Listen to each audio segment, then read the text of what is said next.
What's going on, YouTube? My name is Skill87, and today I'm here to review Street Fighter V for the PlayStation 4.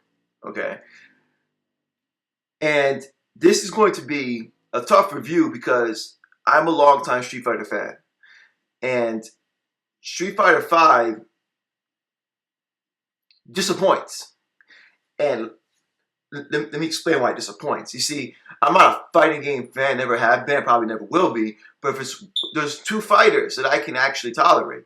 I love Street Fighter and I love Tekken because they're both accessible yet complex. Okay, so like a guy like me that I don't play with a fight stick. I don't do all the crazy combos, but I can definitely pick up the controller and play as Ryu and Ken or a handful of other characters. I can go play Tekken, and I can go play as Law. I can go play as a handful of other characters like Kazuha and Jin, and I can totally get my money's worth. I can feel like, you know, I'm playing well. I don't feel like I have to like become this extremely hardcore fighter to get enjoyment out of these, you know, those two franchises. So, you know, like most people, I truly enjoy Street Fighter and Tekken. So for as long as I can remember, I've been playing Street Fighter, and I played them all except probably Street Fighter 1, like the one where all you do is play as Ryu. I've played them all, dude. Any Street Fighter that was available in this country, I've played. And they've all been great to me. I know when Street Fighter 4 came out years ago, okay, it wasn't, you know, the roster size was decent, it had a decent stage select, but it had all the basic necessities that a fighter needs. Okay, it's 2016, and a lot of developers are cutting corners. A lot of developers are doing very questionable shit, okay? And I'm here to address this questionable shit with the release of Street Fighter V in its current state. Street Fighter V, in my honest opinion, shouldn't even be available right now in its current state, okay? I paid $60 for the game, well, $47 at Best Buy. I got the Gamers Club unlocked, whatever. And you know, I expect a certain amount of content, okay? And I say, you know, I gotta see this shit for myself. I've read the reviews. I've seen the independent reviews, the professional reviews, and I noticed that a lot of the independent websites, a lot of independent YouTubers shit on the game, as were the professional reviewers somewhat praise. So I'm like, okay, it's gonna be one of the situations where there's that possibility that developers are paying these, you know, these popular websites like IGN and GameSpot. So now I'm playing the game, and right off the bat, I have to download patch 1.01, which is 6 gigabytes. What the fuck? 6 gigabytes for patch 1.01. Usually in fighting games or in games in general, patch 1.01 is usually the patch that allows you to play online. Okay, so after waiting 25 minutes for this bitch to download, I start the game up, and I say, you know what? I gotta freshen up. I haven't played a fighting game in years. I haven't played Street Fighter 4 in years.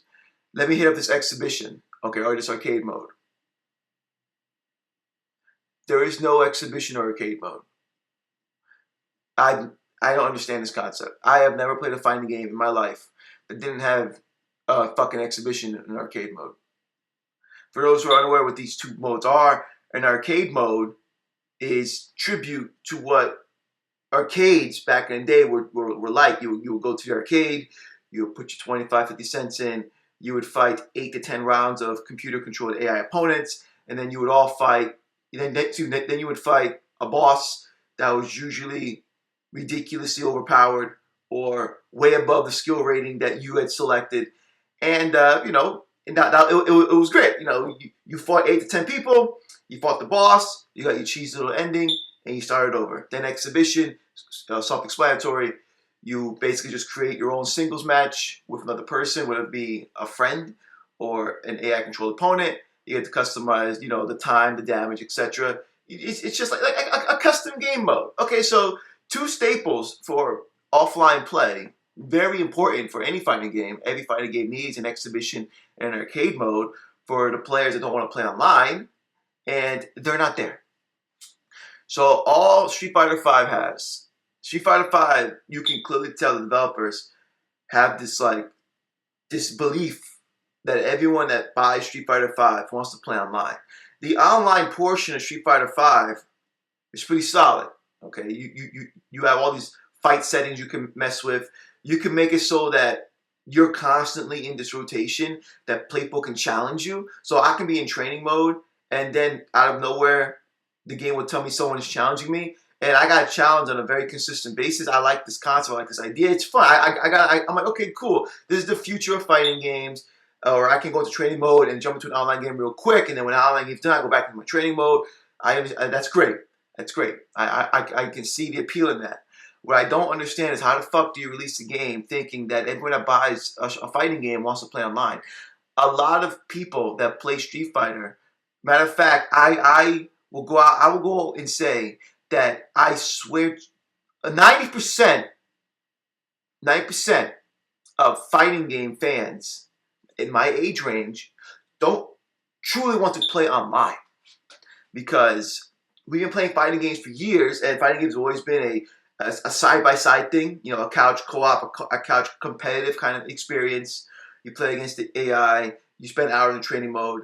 I didn't buy a fighting game to go online and deal with lag, okay? In a fighting game, you need, it ain't just skill in a fighting game online. You need, like, the slightest bit of lag can destroy the fighting game experience. It's not like you're playing an FPS and you can get away with a little lag every now and then. Not a fighting game where everything has to be fucking precise and perfect.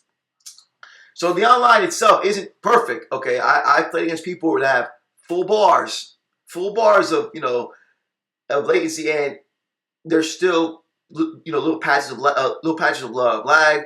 There's some delay. So I mean, okay, whatever. I'll just play offline. But no, I can't technically play offline because all I can do offline, right? I can do training mode, which doesn't have any type of actual training. They just put you in a training mode, and you're just expected to just figure everything out yourself. The game doesn't try to like guide you on what possible combos your character may or may not have, like Street Fighter 4 did. Okay. There's no exhibition or story. Excuse me, wait, I lied. There's no exhibition arcade. There is a story, and it's quite a joke of a story. Every character gets 3 to 4 or 5 rounds of a story that's supposed to give you some kind of backdrop on who these characters are. And with these stories come with horribly drawn fucking sequences. Okay, so the game uses still frames to show the story. You know, it's just completely hand drawn. Then there's voice acting in the background, and then you go on to a fight. The drawings look like they got some kind of fucking 9-year-old with no talent to draw Ryu and shit like that. Like, the drawings are horrible. How is this Street Fighter? This company, Capcom, this franchise makes a lot of money. They've been making a lot of money for years. You have Evo. You have you have a humongous fan base. You could have held a fucking contest. How many artists love Street Fighter? They would have drawn these fucking sequences for you. But no, you got someone who has horrible fucking drawings to showcase the story I've ever seen in years. Then the voice acting in English. I've never been that guy. When I watch anime and shit like that, I've always been content with the English voice acting. The English voice acting compared to Japanese voice acting has never bothered me until today. Tell me why there's a Brazilian chick in this game, okay, and she sounds like a squeaky little white kid. The only character I think they actually got right this time was like Zangief. Red Cyclone. Like, he's the only one that speaks English that can take shit. Even Charlie Nash. Charlie Nash, his character model, he looks like a bulk, hardened individual. And he sounds like a little 15-year-old. What happens? What happened, Street Fighter? What happened, Capcom? Why is this? So, another thing with the story mode. Check this out, dudes. The story modes for every character can be beaten within 5 to 7 minutes. And they're all easy. There's no difficulty selection for the story modes. Then here's the best part. Oh, dude. I was playing as Ken. Okay, my favorite character, Ken. And before a fight starts, you're treated to the horribly drawn sequences, and then it goes right into the fight. There is no round one. There is no prepare for battle. It just dives right into the fight. As soon as the loading screen is done, you can preemptively move your character left and right. This is lazily done. This is an incomplete game. You can tell that they just threw that story mode at the very last second. They got the worst artists in the world. They got the most bare bone backdrop story for every character. There is no round one. There is no announcer for the fucking story mode, even though there's one round per story. Then there's no difficulty selection for the story modes. What? Then here's oh my god, challenge mode. It's on the fucking main menu. It says challenge mode will be unlocked next month in the free March update. The shop will be unlocked next month. Okay. So that I'm gonna get people talking about, whoa, you need to talk about survival mode. Let's talk about survival mode. You got an easy, normal, hard, and hell mode, okay? And the idea of survival mode is to survive the amazing amount of rounds that they expect you to survive in. Easy's 10, normal's 30, hard is 50, hell is 100. And at the end of every round, you are given the option to take the points you've accumulated and buy stat boosts, whether it be an attack, defense, a health boost, etc. Okay? And the whole idea is to beat all the rounds without dying, because whatever health you had from the previous rounds, the amount of health you have in the next round, and you take your points and you choose to buy health, defense, attack power, whatever. And the whole point of doing this is to unlock more color schemes for the character of your choice. Okay? Interesting concept, but it's not exhibition mode. Okay, it's not exhibition mode, and don't try to play it off as arcade mode, because it's not arcade mode. For the fact that I played the normal mode, I got to like round 27, and I finally lost. And you fight the same characters in the same rotation, in the same stages. There's 16 characters and 10 stages. There's 6 upcoming characters that will cost $6 each. There is a season pass, by the way, but they will cost $6 each. And you can pay $6 each for them, or have the season pass, or this is the only thing. Now let's talk a little positive about Street Fighter. Finally, right? You can actually use in-game currency to buy them.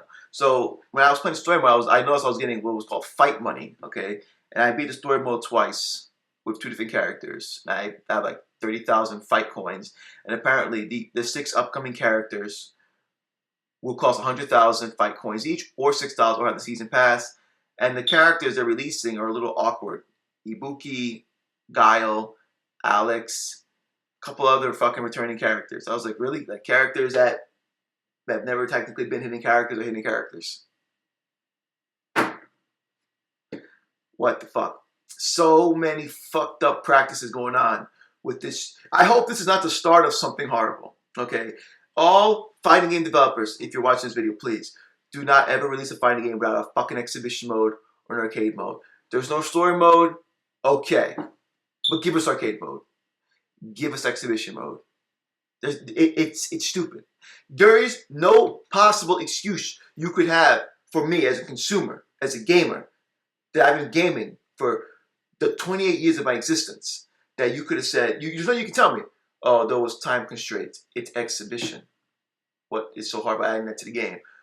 Oh, we were financially incapable. Financially incapable. You create a whole new game and you are financially incapable of adding an arcade mode. But you have a survival mode. You have all these little cash grab concepts. You have a pretty deep online mode. So let's talk about one last thing. This is actually going to be some praise. The game itself, the fighting game itself.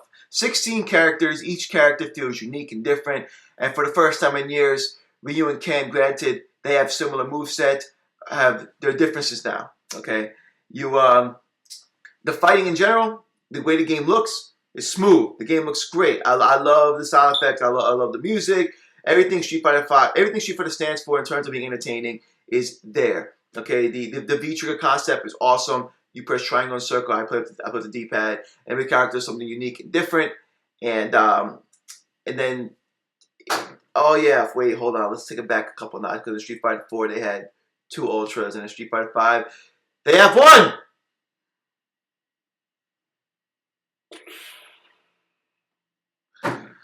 I'm so confused about this game. Like, I want to love it. I want to love it. I'm trying to love it. I want to give it a chance. But to release a game where there's no true offline support, where there's one special, and there used to be two, the roster is going to be smaller than Street Fighter 4 ever was, because we're having 16, getting 6 more characters.